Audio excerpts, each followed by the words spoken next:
Are you ready to turn heads? Luxury isn't just worn, it's experienced. Introducing a Layla Cara style and new up-and-coming designer collection where exclusive shoes and bags for men and women meets your feet. How about you take a handbag and wear it in style, where each piece is personally designed by Layla Carroll herself and handcrafted from the finest material in Italy. Leather, smooth like butter, bold, timeless, distinctly you.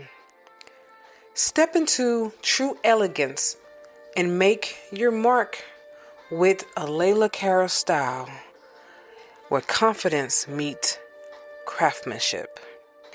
Visit a Layla Cara style and experience the luxury of art that you wear. Happy New Year, everybody. I hope everyone had a great New Year's Eve. I know I did. You know what I did for New Year's? Nothing. That is like the best thing that I can actually do. It's nothing. For Christmas, I had so much going on.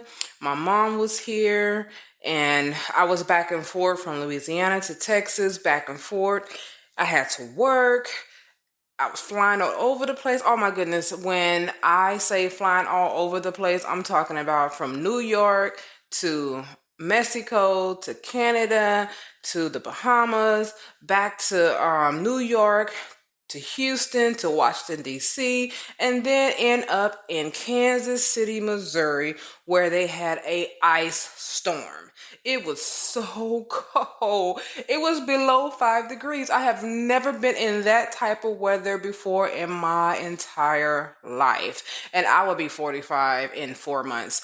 I'm telling you, it was so cold. I could not wait to come back down south because, yeah, it was cold here too, but not as cold as it was there.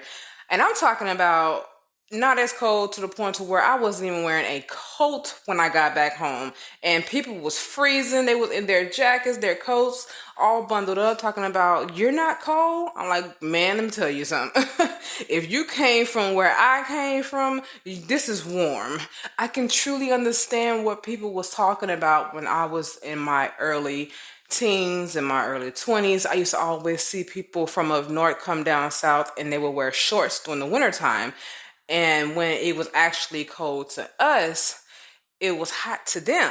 And I thought they was crazy. I'm like, they gotta be out of their mind. But I get it now because I got an opportunity to experience it for myself. Well, today's topic is about how to transform your mind. A lot of the times, we have a certain way of thinking, and we believe that that's just the way it is because that's what we are experiencing. We don't necessarily know that there's other ways to go about things, especially when you have not experienced the things that you can actually change. So, we all know, if you don't know, then I guess you're living under a rock then. Ellis DeGeneres, her DJ, he committed suicide. He went by the name of Twitch. He went by the name of Twitch.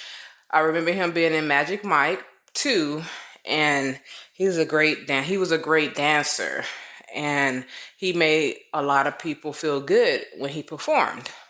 When I got the information, my best friend told me, and I was so sad to hear that. But I don't know if I was sad because this man actually took his life or because it could have been prevented. We don't know.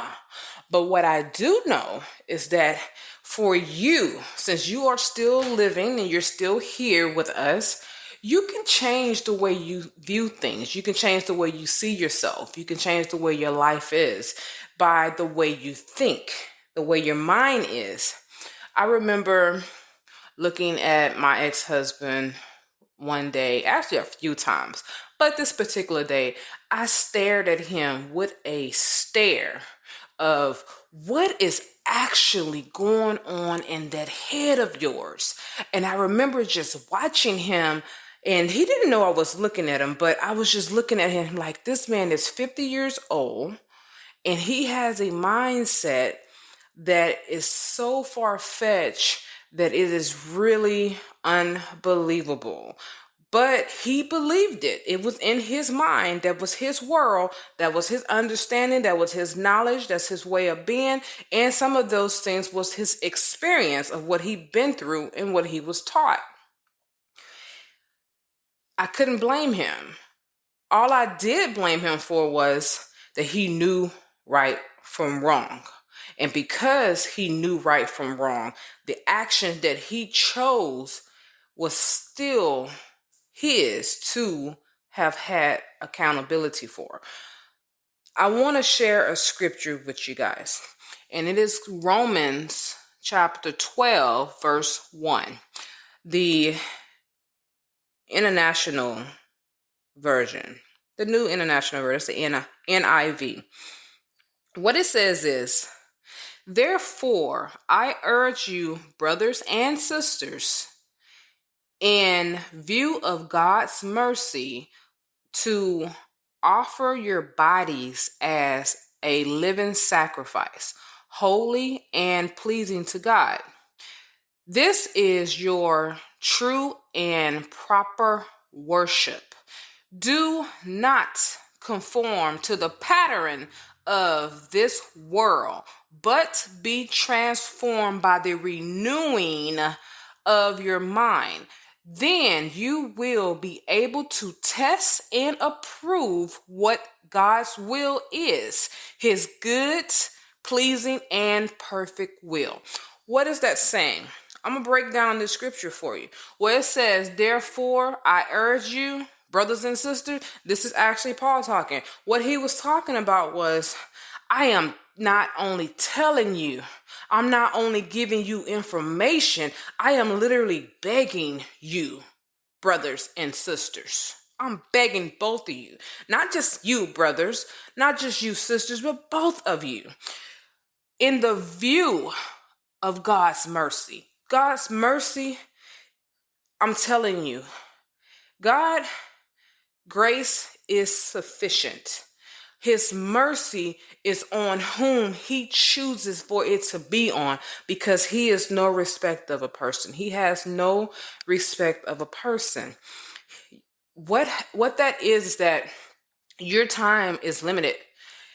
All the grace that he gives you and the mercy that he gives you can run out. And it says to offer your bodies as a living sacrifice.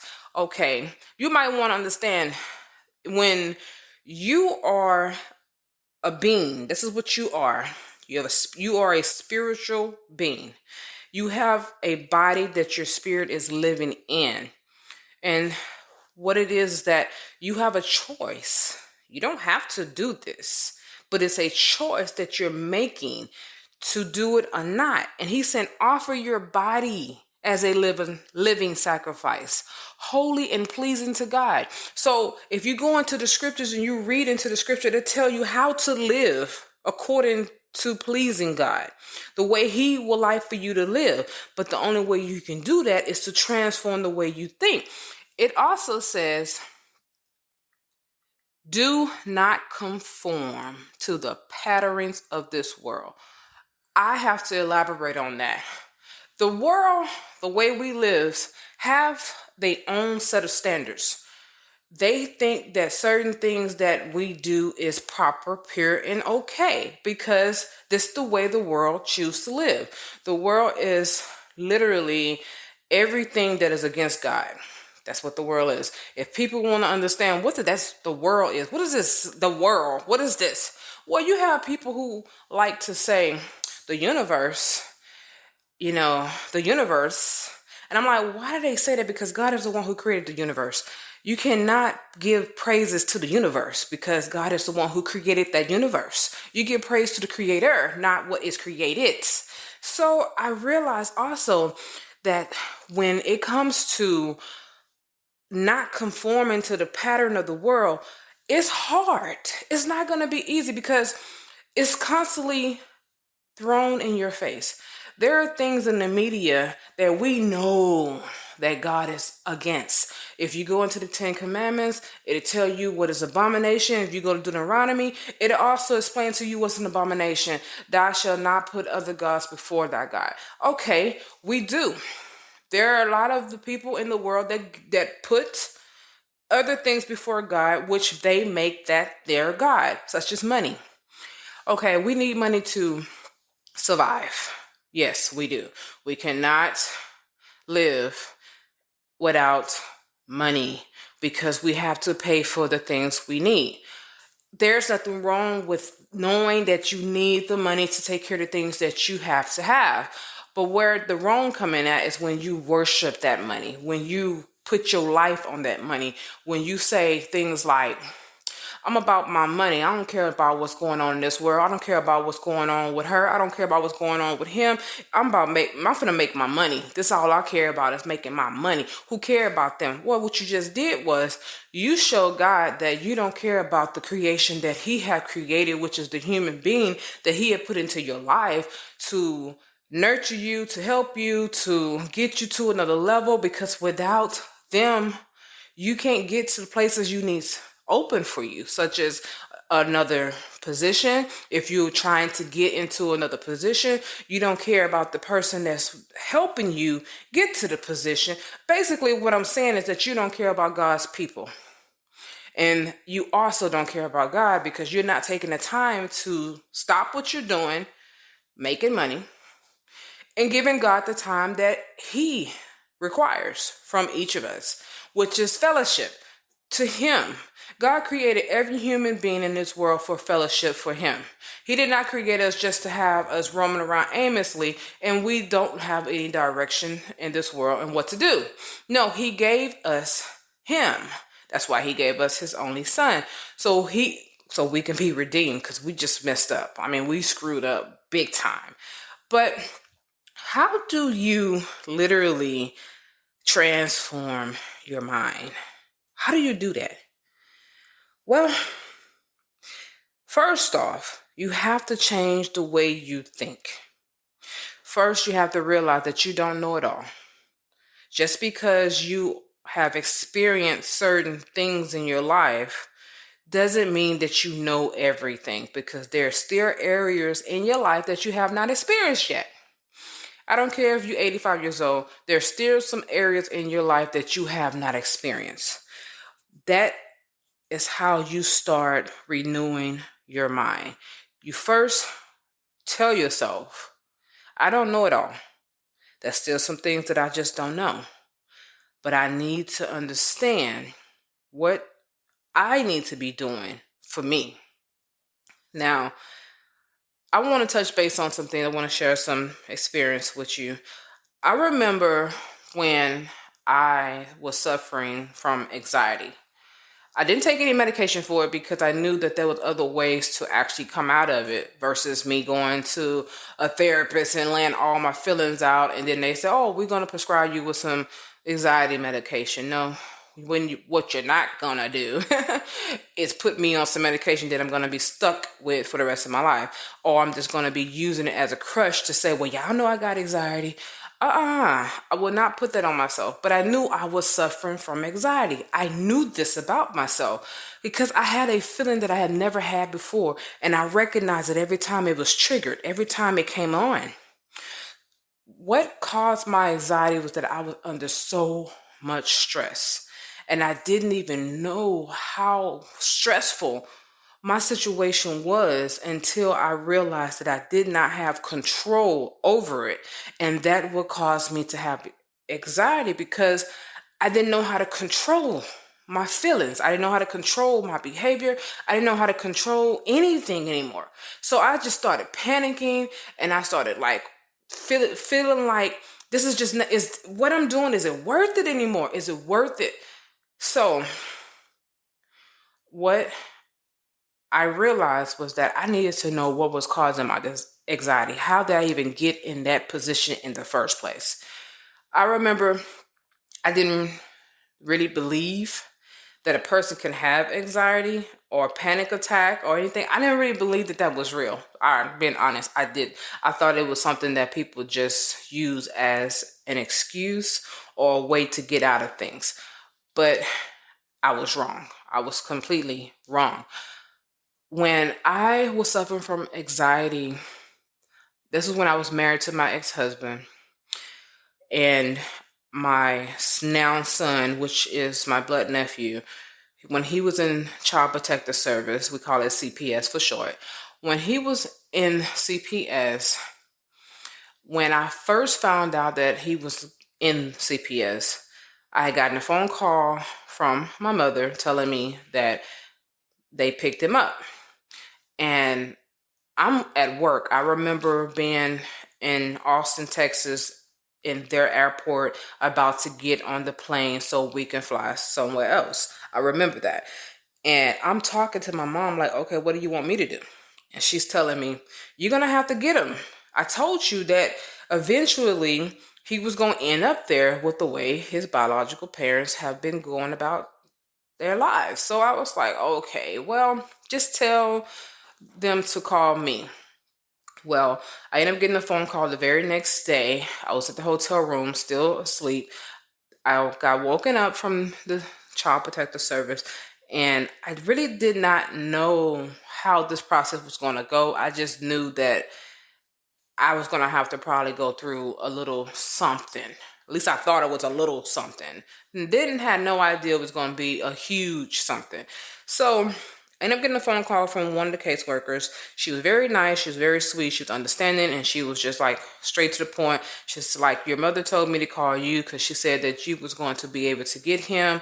So we're going to need to get a few things from you, your driver's license, your address, and I need to know what date that I can send one of the other caseworkers by to do a home study.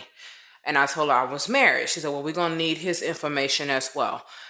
I knew it wasn't going to be a simple process with my ex-husband because he was such a hard head. He never did anything right off. It was always an argument, a fight, a struggle, a tug, a convincing, or persuasion. It was always something that had to be done for him to just do it. And especially when it came to him giving up any identity information of who he really is. I told him prior to all this situation happening, I remember telling him some months before, it had to been about maybe 4 or 5 months before, and I told him, hey, I have a feeling that we're going to probably have to get my nephew because the way his parents are going, it just seems like it's just going to happen. Plus, I already knew that something like this was going to happen before he was even born because of their behavior, the way they were with each other, fighting all the time, and then, of course, the lifestyle they had. My ex-husband told me during that time, I'm not with it. I'm not going to do it. Let one of your other relatives do it. I remember getting upset with him, telling him this is not cool because there's no other relative that will take him in because they all have children as well. And some of them already have other people's kids too. And I just can't. I'm the only one who don't have any children. I'm the only one who can get him. And I'm the only one who could actually pretty much help him because I've been having him in my life since he was born. He knows me, and why shouldn't I? And I want to have a kid. This is something that I want in my life anyway. Well, he still wasn't having it. So I remember leaving it alone, saying, okay, when the time come, then I'm going to deal with it when the time come. Well, the time has arrived.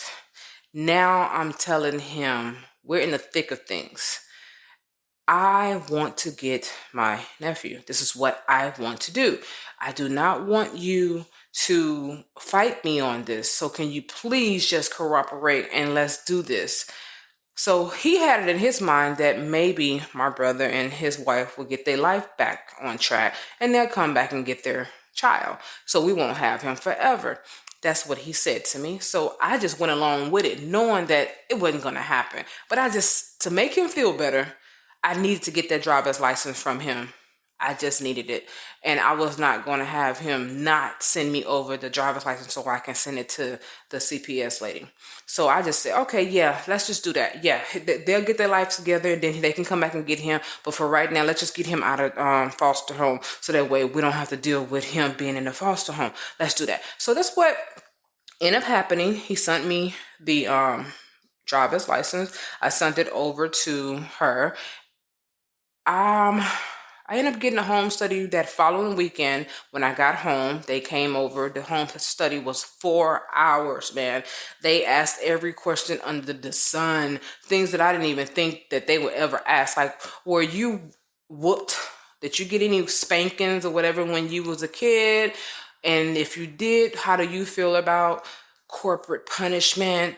And then they asked my husband the same thing, and they were going back and forth with these questions. And they were like, have you ever done any time in prison? Then he had to explain to himself what happened. And it was going back and forth, back and forth, back and forth. So finally it was over with. And I thought everything was okay. End up having to deal with caseworkers being swapped out. They changed caseworkers on us. That's when everything changed, because they told us before the caseworker was swapped out, they told me that everything was good. They was going to bring him over and we was going to go from there. Well, time passed. They never brought him over. I didn't hear anything from them. It just got really bad to where I was starting to feel nervous, like, oh my God, this is not going to happen. What's going on? So I started making phone calls, and I found out that he had got switched to another caseworker, and she didn't want him to come to Houston with us. Now, the case was in San Antonio. That's where everything happened at. So I was thinking, like, what's going on here? So I wanted to know the court case. They didn't want to tell me nothing. When is the court date? They didn't want to tell me that.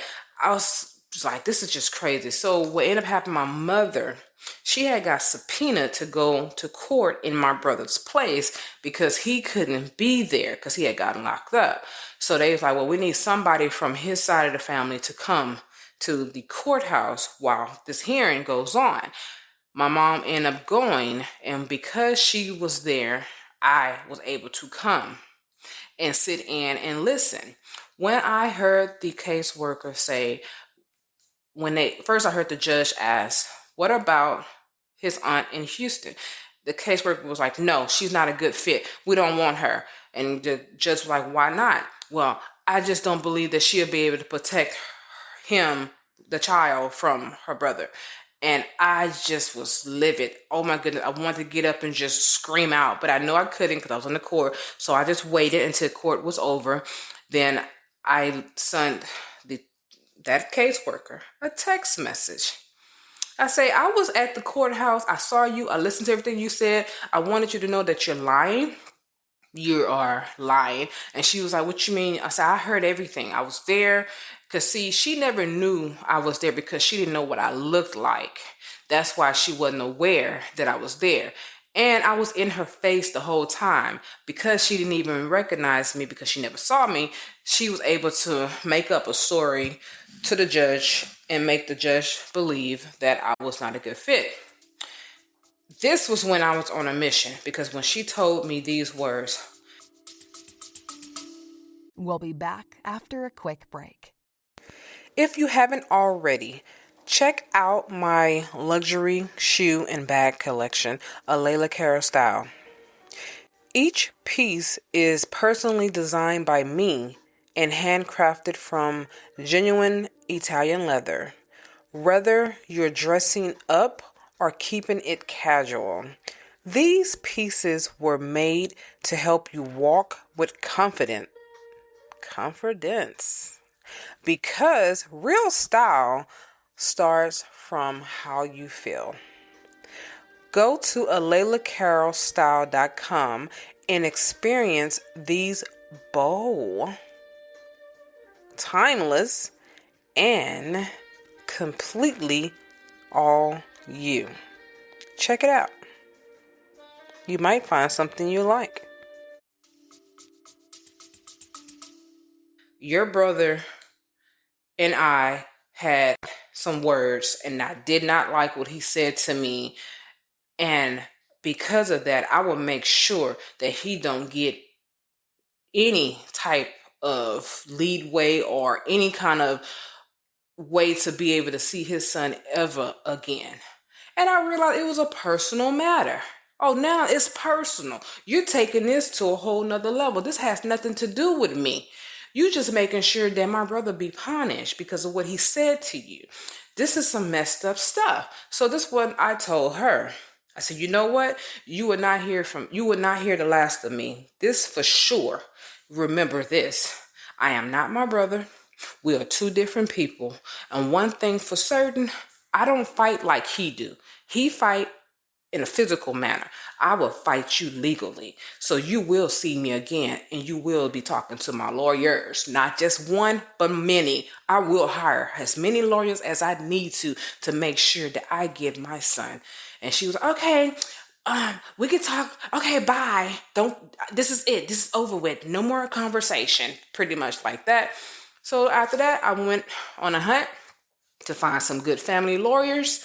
I told them my case. I told them the story. I sent them any information that I already had. I talked about the caseworker. I talked about the home study. I did all those things. And then finally, I had like 7 different lawyers contact me. They said, yes, you got a case. Because first off, your family, and you also live in another city, which she cannot say that you can't protect him from your brother due to the fact that you are not even in the same city. And what she said about him has nothing to do with you. And they supposed to give you an opportunity, due process, and they're not doing that. So basically, she's literally violating your rights.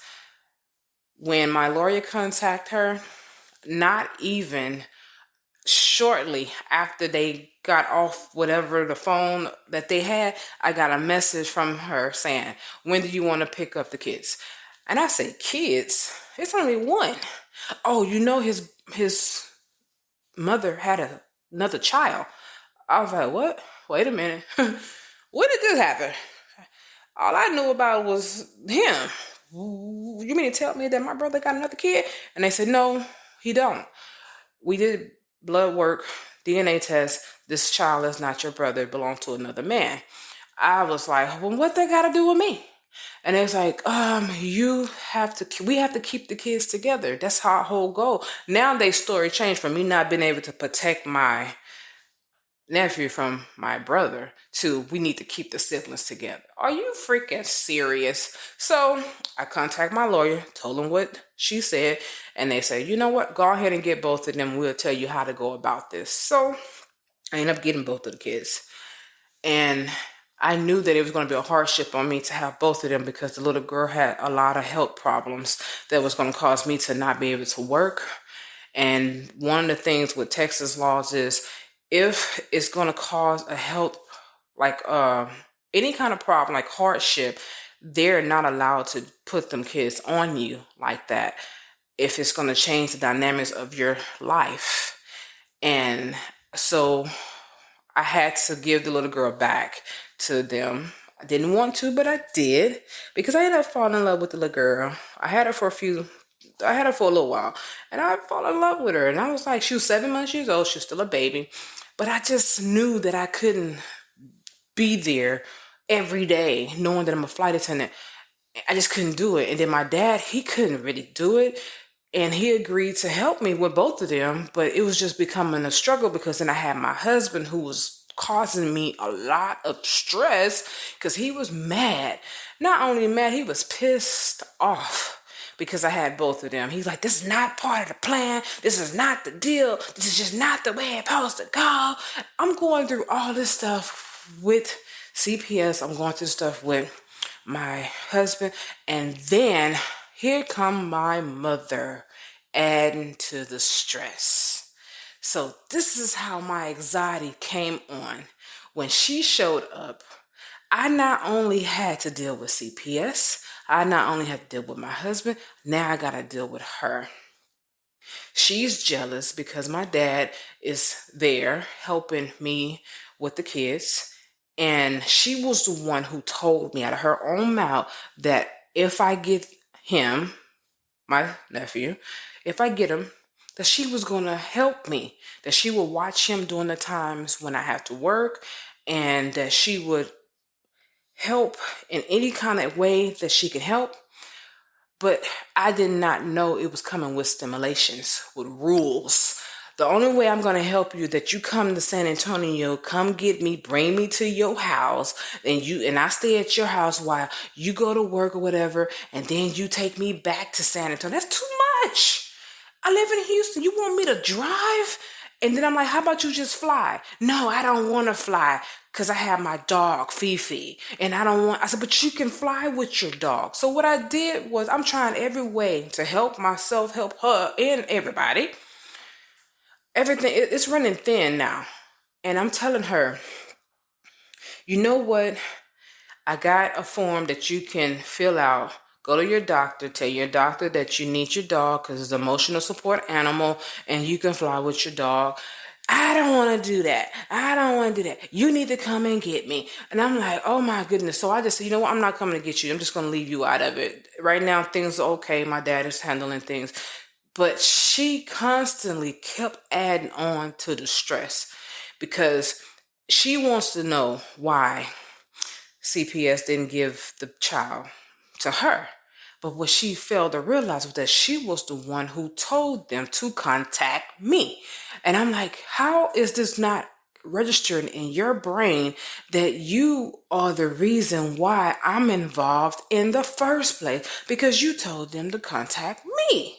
And now that they contact me, she's mad because they're not telling her nothing anymore. She don't get no information. So she's like, I'm just out of it. They just excluded me out of it. Like, I don't have nothing to do with it. Nothing. I'm like, well, you really don't have nothing to do with it. I mean, hey, you did in the beginning. Now you don't. So all these things kept piling up on me. My anxiety kept getting worse and worse and worse. I ended up getting to a point where now I have to make a choice. CPS wanted me to divorce my husband.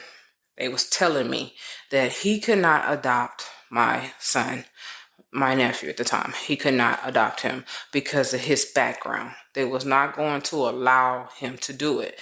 But by me being married in the state of Texas, a husband and wife cannot adopt without each other agreeing to do it. So let's say I wanted to adopt, but my husband said he didn't want to. Well, they're not going to allow it because he said no. And also, in my case, I wanted to adopt as well, but my husband had a record. And the record that he had happened to be in the area that they was not going to allow anyone to be able to adopt. He could not do it. So I was like, okay, I'm stuck between a rock and a hard plate because you'd already put me through a lot to get these kids, to get my son. But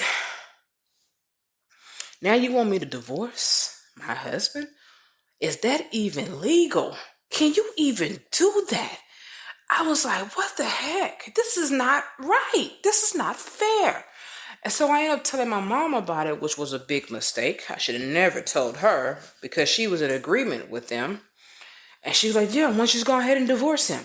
I think he ain't the one for you no way. He's not your husband. He's just somebody you just married. Your husband, God will send you the right man another day or something. She said, God will send you your husband. This is not your husband. I remember getting into a big, big argument with my mom behind this. She wanted me to come pick up my nephew from her house. I had just gotten off from work.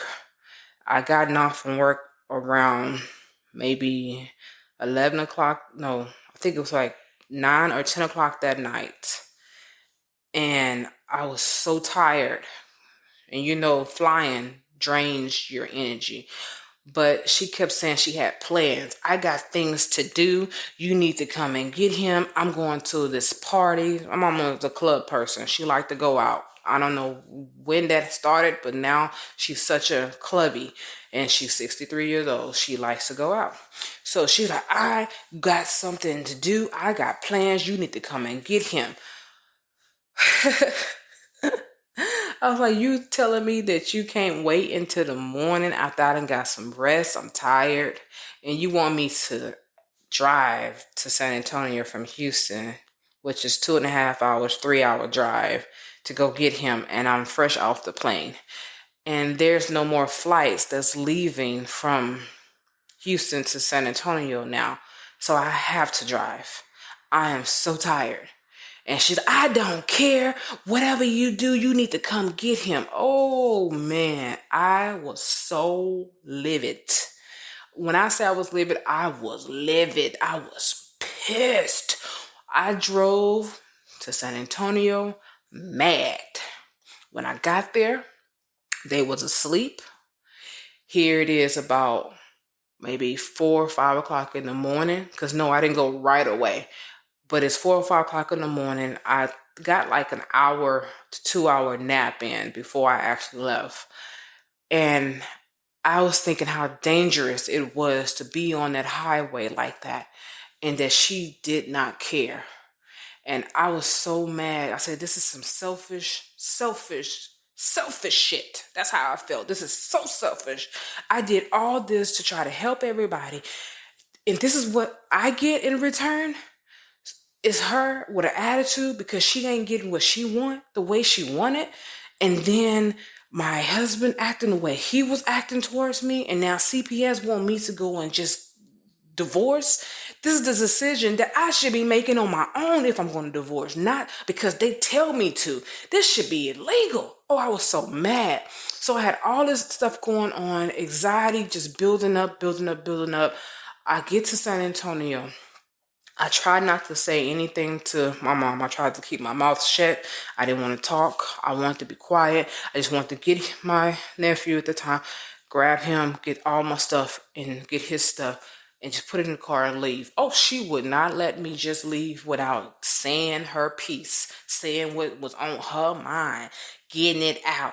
And she kept saying to me, you need to divorce him because he ain't your husband. God is gonna send you a better man. He ain't the one for you. Who wants to hear that during this time? I don't care if she was right about that. The point is that you don't say that during the time that I'm going through the struggle. I am in the middle of the storm, and all you can do is tell me how you feel instead of understanding that I have feelings too. I was so upset. I started going off on her. I started talking about the way she be drinking, how she's acting. I went all the way out. I did not call her out of her name. I didn't do none of that. All I told her was that you're not innocent in this. This would not have happened. And I went straight into why it would not happen. And I went and I opened up some worms. Yeah, I opened up a can of worms for her. And it hurt her feelings, of course, but shoot, she was hurting my feelings too. That's how I felt. Like, since no one cared about how I'm feeling, then how about I expose everything I need to expose about what I know about you? So that way you'll understand that, damn it, I'm human and you're human too. Let's get it on. So I went there with her. When I got back, I was driving back. She was calling. I wasn't answering no phone call. None of that. I was just quiet. And not to mention, all this stuff was going on in front of my dang old nephew, in front of her grandson. She was doing all this in front of him. And I kept telling her, stop, just stop it. Can you stop it already? Enough is enough. You didn't already say what you need to say. And I'm telling you right now, I'm not divorcing my husband because you want me to. And I'm not divorcing my husband because CPS want me to. If I divorce him, it's going to be because I chose to. I meant that. And I meant that. Because I will not look back at this saying I messed up and then I go running back to him. I was not going to do that. I had it in my mind how things was going to go. So I thought about it. I prayed about it. I fasted about it. I asked God to help me in this area. Get all this junk out of my head because everybody got an opinion. Everybody think they know what's best, but God, only you know what's best for me, and you know what's best for that little boy. Tell me what I need to do and how to do it, because I don't know what to do at this moment. And I remember praying that prayer. I remember asking God to help me. I remember all these things. And my anxiety was going up and up and up. And I was like, God, I feel like I'm just stressed. I can't help it. When I talk to my mom, I get excited. When I talk to my husband at the time, he's not my husband no more, he's ex. But at the time, he was my husband. I was like, when I talk to my husband, I get excited. When I talk to CPS, Child Protective Service, I get excited. It's stressful. But I'm doing all this to try to help somebody, to help people. And yet I'm the one being trampled on. I didn't do anything for this. I didn't cause this. But yet I'm the one being trampled upon. What is happening here? God showed me. He said, you are under attack by the devil. He don't like that you are going to get him. Do not fear. This will pass. This too shall pass.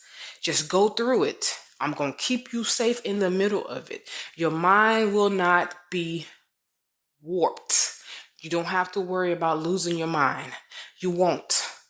Continue to fast. Continue to fellowship with me. Continue to pray. Continue to do the work that they're asking you to do. And you will get through this. And I did. Yes, I ended up divorcing my husband, but I didn't divorce him because of CPS. I divorced him because God allowed my husband to show his real self to me, that he was more than just verbally abusive, financially abusive, sexually abusive, emotionally abusive, but he was also physically abusive. And I could not take getting my tail whooped in front of nobody or behind closed doors. That was what I could not do. And because God knew that, he allowed this man to go further enough to hit me. And that was my last straw. So let me explain that part to you. You might want to say, you might be thinking, what you mean God allowed? Okay, God don't interfere in human will. Things that we choose to do, he don't interfere in that. That's a will that he have given to us as human. We have the will to do whatever we want to do, but there are consequences with that will, whether it's good or bad. So when I say God allowed, he didn't interfere from what could have not have happened to what did happen. So what could have not happened was that my ex-husband could have not hit me. God could have put me in a position somewhere to keep that from happening, but God didn't. He put me in a position, he left me in a position that I was already at for it to happen, but he made sure that my nephew wasn't there when it happened, so he couldn't witness that. But also, it was not to a point where it was a deadly blow. It was more of a blow, but not deadly. Not to a point where it knocked me out unconscious or busted my face up. It was enough for me to know that it happened.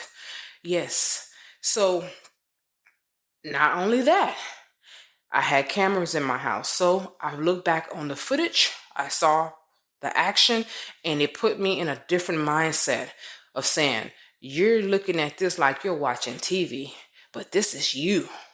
This man is doing this to you.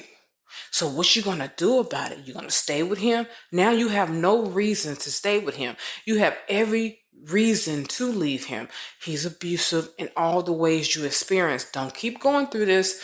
Don't let your pride keep you holding on to this man. He is not the one. Your mama was right. He's not the one. Even though you hate to admit it, but she was right. But I didn't want to give my mom the satisfaction of that. And I didn't want to give CPS the satisfaction of that. But when he put his hands on me, it was just a no. It was like, no, this ain't gonna work. So now it's time for me to eliminate everything that was causing me stress, everything that was causing me anxiety. Now I'm at a point where I had to eliminate the things that was happening to me. So I started off with my ex-husband. Is he someone that I have to be with? Can I survive without him? The answer is no and yes. No, he's not someone I have to be with, and yes, I can survive without him. I was already surviving before I met him. Guess what? I'm going to keep on surviving. So now I got rid of him. That was a level of stress that was taken off me. Now I'm removing levels of stress, which is easing my anxiety. Then I had to deal with CPS, and I had to look at how much longer am I going to keep going through this before the adoption is final. So I was doing the countdown. When is the next court date? Oh, it's on this day? Okay, what do I got to do so we can get to this court date and everything is done? Then they start telling me, you need to take this class, you need to get CPR certified. I'm like, I'm already CPR certified. No, you need to get CPR certified through us. I said, boy, y'all keep pushing it, don't you? All right, cool, I do that. Did that. Now you need to become a foster home. What you mean I gotta become a foster home? This is my blood. I said, let me tell you right now, I will not accept other children in the home with me because now you're going to have me locked into a position that can cause a problem. No, I'm not going to do that. But I will become a foster home, but I'm only keeping him. I started doing my homework. I was researching. I was doing a bunch of YouTube videos, a bunch of Googling. I was going on their website to see their do's and don'ts. Do I have to accept another kid? Nope, you do not. All you need is just one kid. I was like, okay, cool. This is what I'm going to let y'all know. I know that I only need one kid. I don't have to accept other children. I already have that one kid in my home right now, which is my nephew. I don't have to worry about y'all trying to force me to do anything because I will not do anything I don't want to do. I know what I can and can't do. When they figured out that I knew my stuff, they started slacking off of me. They started stopping with the demands. And they was like, well, we're going to need a copy of your divorce decree. I said, what? You can't just look that stuff up in the system? Stop playing with me. And they said, no, we need a copy. And they kept saying that. And I said, well, you know what? I can't go get a copy if I wanted to because this COVID. The courthouse is closed to the public. We can't walk in. And at that particular time, I couldn't get it mailed to me because I don't know what was going on with the system to where I couldn't have it mailed. And by the time that it would have been mailed to me, it was going to be after the court date. So again, I talked to the lawyer. What do I need to do? And they was like, you know what? You ain't got to worry about the copy of the divorce decree because they can look that up in the system. The judge can actually look that up himself. So you don't got to worry about that. So I knew it. They really trying it, boy. What else do I need to do? So everything that they was telling me to do, I started getting it done fast. They even told me this is the quickest that someone ever went through this process. It usually take about a year or two. And I was like, stop playing with me because y'all have no idea. I need y'all out of my life. Like seriously, I need y'all out of my life. I don't want nothing to do with y'all when this is over with. I'm serious. I'm changing my phone number. I am moving from this address. I'm doing everything that I got to do to make sure I don't see y'all or hear from y'all ever again. I'm blocking you from my email addresses, everything. And they, caseworkers looking at me like, wow, she is serious. I was for real. I was serious because y'all are part of my anxiety. So I got to get rid of y'all. So after I was able to get rid of them, now I got my mother to deal with. That's 2 down, 1 more to go. I couldn't get rid of her because I am her daughter. She is my mother, but I had to learn how to cope with her. This is very important for you guys. When you cannot get rid of somebody or something that is in your life that is causing you stress, anxiety, depression, or any type of thing, anger, whatever. Now you got to learn to cope with it. How did I cope with her? Of course, I continued to pray, continued to fast. I started meditating. I started doing some meditation. And I would have a period where I was having uninterrupted meditation. I would turn my phone off. Nobody can call. I can't hit no text message, none of that. I had my laptop. I had it on Do Not Disturb. Let me just listen to what I need to hear. Then I started listening to the scriptures. I wasn't really reading it, I was listening to it. I went from Genesis all the way up to, I think right now I'm at Psalms. But I'm kind of skipping over Psalms because Psalms is a lot of prayer, but I'm going into Proverbs. And I'm at a point where I'm trying, but I'm also skipping around too. But I want to get through the whole entire Bible. But I want to get to a place where I'm not just listening to it or hearing or reading it, but it's in my spirit. It's in me. This is how I'm living now. So I say, okay, God, you know my mother personality. You know that she could be very selfish, and she's definitely very, very, very stubborn. But how do I handle her when I talk to her, when I'm around her? Because a lot of the times when we talk, pretty much all the time when we talk, she's talking negative, and I don't want to hear the negativity like that. But I want to be able to talk to her without disrespecting her or making her feel a certain way. Because my mom is very sensitive too. It's funny how a person who is negative, who can talk about everybody else, but when you talk about them, now they sensitive. Nah, it just should not be. You can't be sensitive. You should have a thick skin because you're so tough on everybody else. So what I did was, like I said before in previous message, I went without talking to her. I had to learn to not even give her the satisfaction of being able to talk to me and let her feel the absence of my presence, of being able to pick up the phone and call me, as well as me showing up when something is going on. I remember watching a video that she had posted on Facebook. It was a bobcat in her yard. And she was like, see, look at all this stuff that's happening in my yard. I need somebody to come and rescue me. I need someone to come. So basically, my mom is a attention seeker. She needs the attention. She wants the attention. She does anything to strive for the attention. And I was like, I'm not even going to say nothing to her. I'm not, because that's not the first time that bobcat been in her yard. And she knows that where she lives at, there are bobcats out there. So I told my aunt, text my aunt, I say, just tell her to call animal control. Tell them that. And then, of course, then there was an armadillo in her yard. I say armadillos are harmless. They don't hurt you. Matter of fact, they will run from you. So she's like, but all these things come up. What am I going to do? First off, me. What? And so my aunt was telling me, she just miss you and she wants your attention and she wants it from you. That's why she act out the way she does. But the thing is, I'm only human and I'm only one person. I can't do it all. I can't do everything. I can only do so much. And you have my brother there in San Antonio where you live at. Swallow your pride and go talk to him. And squash the beef that y'all have between each other, because you're putting it all on me like I'm supposed to take the place of that, and I can't.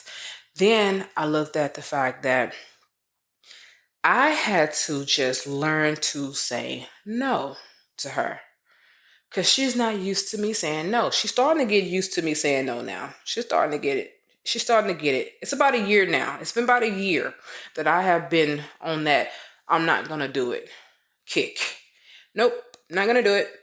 Nope, I ain't even gonna try it. Nope, not gonna be able to. No, I don't want to. No, not gonna happen. No. The answer's just no. Why are you calling me with that? I'm not gonna do it. No, no, no. Now she's starting to get to a point where she's getting used to that. I recently just finished talking to a friend, and one of the things she was telling me was, you got your mom like that. Since you was a kid, since you was a teenager and a grown up to now, where you are now, you got her like that. She's used to being able to get whatever she wanted from you, the way she wanted, and now all of a sudden you want to change that. I say, no, what you're not gonna do, and that's what I looked at her. I say, I understand what you're talking about. I do. This is an older lady. But it's just, I was just having to let her understand this. What you don't understand is that I am transforming my mind.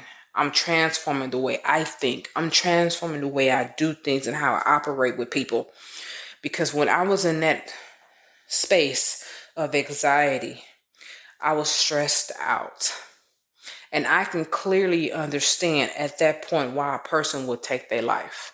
I did not understand it before that ever happened to me. But I know one thing about me: suicide is not in my future. I will never take my own life. And I say never. That's a never say no. I will never take my own life. I want to see my Lord and Savior, and I want him to say, "Well done, my good and faithful servant." I want him to say that to me, not your work wasn't done and you cut your life short, so therefore you can't enter into these pearly gates. Nah, we ain't gonna have that. Nope. So what I want to do is make sure that I protect my mental. I protect my mind. I have to protect myself against anything and anyone that is rising up against it. The devil attacks your mind. That's what he does. That's how he gets to people. He attacked the way you feel about yourself by what he deposited into your mind. He can tell you nobody like you, and then if you constantly listen to that, you're going to start believing that nobody like you. And then it's going to first start with yourself, that you're going to start feeling like, I don't like myself. And you have to understand that this is not coming from you. This is coming from the adversary, the devil, Satan, Lucifer. It's coming from him. He is the one who is actually telling you these things. It's up to you to believe it. Do you believe him? Now, another scripture that says, whose report do you believe? Do you believe God's report? Or do you believe Satan's report? Or do you believe man's report? What report? Whose report you actually believing? Whose report you're listening to? See, when you listen to the wrong thing, you start acting out on the wrong thing. When you filter your mind, first it's going to come through your ears, then your eyes are what you're seeing. When you filter those things on the wrong thing, you act out on those things. But when you filter yourself on the right thing, then you act out on the right thing. This is how you start transforming your mind. You form your mind through what you put in yourself. What is it that you're depositing into your spirit? Are you depositing negative, or are you depositing positive? When you deposit negative, then you start acting out negatively. That's how you start behaving to everybody, including yourself. But when you put inside of you positive information, positive affirmation, positive thoughts, positive visions, things that looks good. I ain't talking about something that's beautiful, a person or something like that. I'm talking about you literally taking in visual of positivity. You start acting with positivity, feeding your spirit and your body with positive things will bring out positive things. There's also a scripture that says, what is in him will come out of him. So if you put negative in you, negative come out. You put positive in you, positive come out. You have to feed yourself with the right things, spiritually and physically. When you eat certain food, if it's something that is heavy, it's going to start making you feel heavy. If it's something that is light and fresh, it's going to start making you feel light and fresh on your toes. That is the physical part. But the spiritual part, if you feed yourself with something such as, when you wake up in the morning, you listen to great music. You can listen to spiritual music or just something that is uplifting. It don't have to be a spiritual song or a gospel or whatever. It just got to be something that's going to put a smile on your face, make you feel good. None of that stuff about killing, robbing, having sex, all those things that is like a no-no. Money, getting my bags up, or body, yada, yada, that kind of stuff. I mean, come on. That's not positive. It's just, it can make you want to dance, but it ain't positive. You have to think about the words that's being said in that song, because it gets in your spirit. Whether you know it or not, it will get in your spirit. So feed yourself with positive things. Be around positive people. If you have a person in your life who's always negative, you have to adjust the way you interact with them. You might have to take time where you don't talk to them for a while, because you need to get yourself centered in a place where you are able to be stable. Stable minded helps you stay grounded. But when you are around unstable people will drive you to be insane.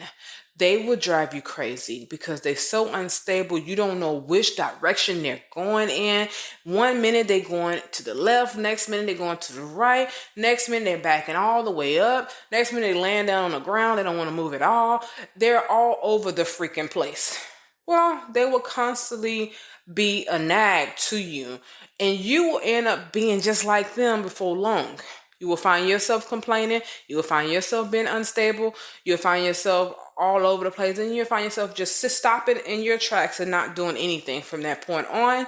And it can drive you to do some unstable things to yourself. And then you wonder and you look back at yourself and say, I remember when I used to have my stuff together. I used to have it all together. I used to be able to just know what I'm going to do for the day, prepare myself for the day. Now I just don't feel like doing nothing. Well, check your surroundings. Stop to search who is in your life that is causing you to be unstable. Who's in your life that's unstable, that you've been around, that you're talking to, that you hanging out with, or that you basically just spending some time with, because energies are real. Energy and spirits, they will jump on you and it will change your mood easily.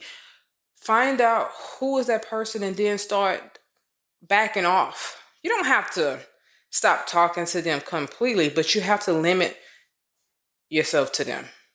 Don't be so available to them, because they gonna want to tag and drag you through every nook and cranny they are at, and they will have you going from one to the next place to the next place, and you just don't know where you're going to end up at. You have to be careful with those kind of people. Then if it's not a person, then it might be something that you've been exposed to, an environment that you expose yourself to. You can be going to the wrong neighborhood, being around the wrong place. You can be in a place, let me give you an example. Now, I don't really go to the cemetery unless we are burying somebody. Usually don't do the going back to visit afterwards. I might do it once in a while, but it's definitely going to be a whole lot of time in between, some years that's going to pass before I go back and look at someone's tombstone or something. I usually just don't like doing it. And it's a reason for that, because the cemetery is a depressing place. It's depressing. I don't care how neatly they cut the grass, how many flowers are out there.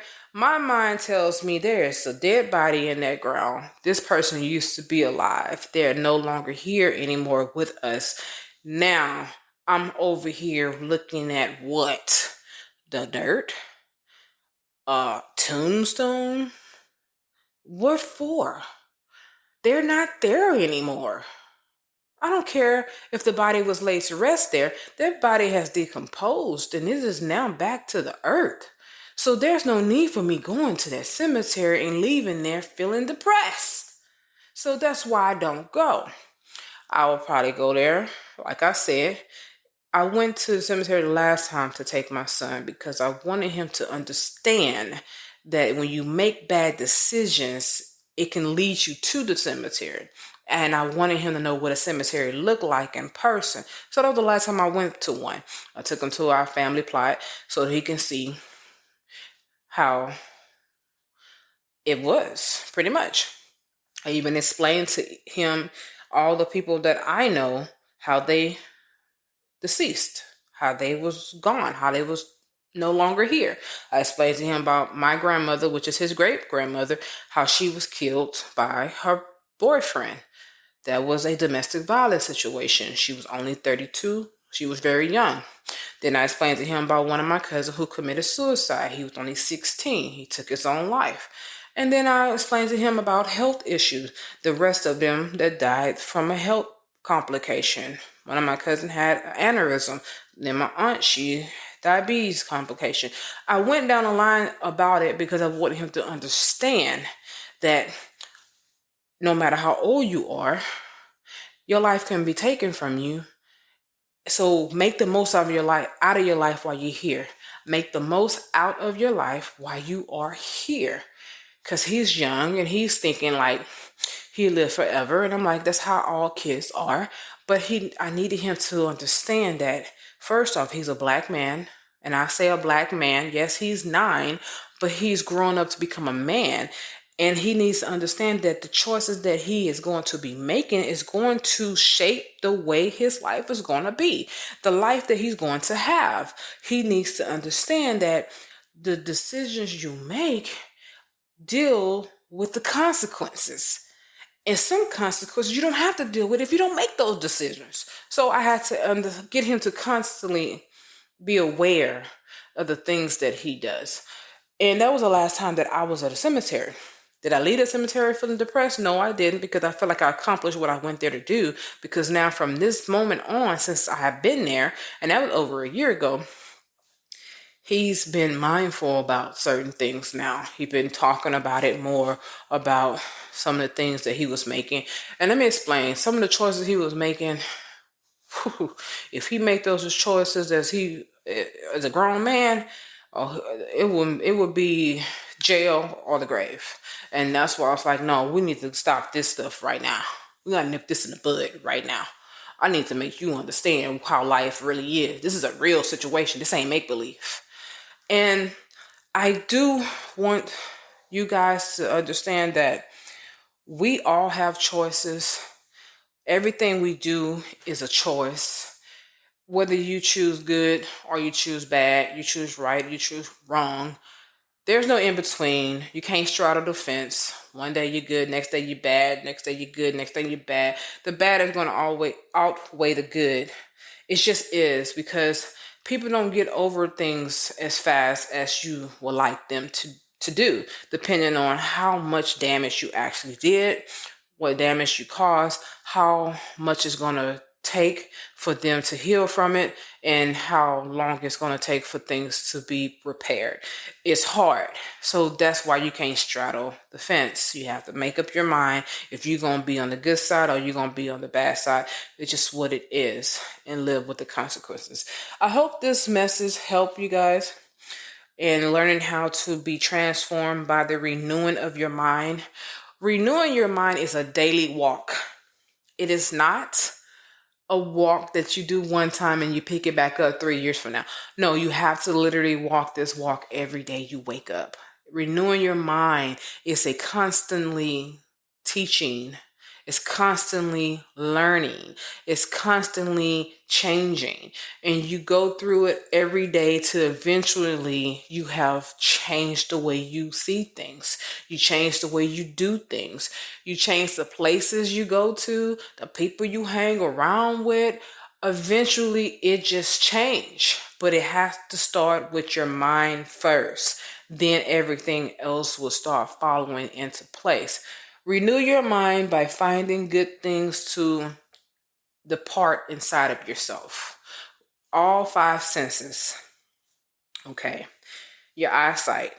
The things that you are watching on television, things that you're watching on your devices. Find positive things to watch. Your hearing. The things you listen to. The thoughts that you allow to go through your mind is also things that you hear. Now you can counteract things that you hear by speaking the opposite about it. If someone say, "Oh, she's ugly," no, you tell yourself, "I'm pretty. I look good. I look fabulous." What you talking about? You the ugly one. Then you got your taste, the things that you put inside of your body, the things that you like to taste. From smoking, you have to cut back on smoking till you eventually stop smoking. That is a process. You don't just cold turkey stop smoking. Some people can, but everybody can't. So you wean yourself off of the smoking. If you are an alcoholic, you have to stop drinking. That's not easy to do. Detox your body. Detoxing is not fun, but you start with your mind by telling yourself, "I don't want to be this way." So every day you wake up with, "I don't want to be this way," to "I'm not going to be this way," to "I am not this way." It takes time, it takes effort, and it takes steps. Then you have touch. What you feel. Feeling is just one of the things that sometimes we find ourselves in an enjoyable situation that we're not supposed to be in, such as sex. You ain't supposed to have sex with everybody. Laying down, having sex with this person, that person. You're eventually going to put yourself in a bad situation. I'm going to end up talking about sex in a different message. I will elaborate on sexual contents, situations in another message, but I'm just going to briefly walk you through it. Having sex opens you up to a lot of different spirits that would not have been there if you wouldn't have laid down with individuals. And that feeling while you're doing it is good. It feels good. But when it's over with, immediately you feel a certain way. You feel terrible about yourself. And for those who don't feel terrible about themselves, they're lying to themselves. If you're the person that's like, "Man, shoot, I got what I wanted," guess what? You did get what you wanted, because now you got to deal with what's going to happen afterwards, because consequences come with that. And of course, you got smell. Smelling the roses. Stop to smell the roses. Basically, find great aromas that could lift and open and heighten your senses. You want that. You want to be able to smell things that smell good. If you walk into a house and it stink, it puts you in a bad mood. You're like, "Oh my God, it's funky in here. Oh, I can't take it." Find something that is a scent that opens you up. There are also some smells that can take you back to the past. Some people can wear a cologne that remind you of the wrong person. You don't want to be around that. Then you got some people who can wear a perfume that can remind you of somebody that you lost, and it's become depressing, but it can also become a comfort, because if the person that you lost was actually someone who was really good to you, it gives you a moment to reflect. And then you can reflect on the good times, but you reflect on only the good times, not the bad times, not the fact that they're no longer here anymore. You have to reflect on, you know what? Someday I'm going to see them again, but I don't want to see them right now, because I got a whole lot of living to do. I got a whole lot of life in me, and I don't want to lose my life too soon. I hope that this message helped you guys. I am trying to reach somebody. If this reached you, then you are the person I was supposed to reach. I'm going to be signing out. Follow me on Instagram, Facebook, Twitter, and also my website. You can see the links to that in this message. And that's Facebook, Alayla the Queen. My website is queendomshiplife.org. And my Instagram is Alayla Carol. And my Twitter is the Queen Alayla, or Layla the Queen, one of them. But either way it go, just follow me. Put in my name, Alayla, with the apostrophe. That's A''Laila. And it'll pull me up. Signing out, Alayla the Queen. Are you feeling overwhelmed and exhausted by stress? Introducing Stress Management with Imaging Coaching, your ticket to a calmer, more balanced life. In this journey you will be taking with us here at Imaging Coaching, we'll equip you with powerful techniques and tools you can use to conquer stress, regain control, and transform your life. From deep breathing exercises to mindfulness practices, you'll discover the tools to relax your mind and body. Come join us on this transformative path and unlock a world of inner peace and resilience. Don't let stress hold you back any longer. Take charge of your well-being today with Imaging Coaching, your stress management team. Discover clarity. Defeat stress through Imaging Coaching at imagingcoaching.com, at imagingcoaching.com, at imagingcoaching.com, at imagingcoaching.com.